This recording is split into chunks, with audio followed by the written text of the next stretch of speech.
if you have any harebrained idea that's passionate, that you really believe in, like, let this be a testament that it only takes the will to make something, to turn it, to like bring it to fruition, because that's what every one of these film projects is. It starts as just an idea that's like, that's a bad idea.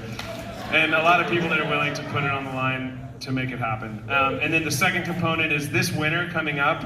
It doesn't matter if it's like walking into the forest behind your house or doing a 10-day camping trip out into the wilderness where no one has been.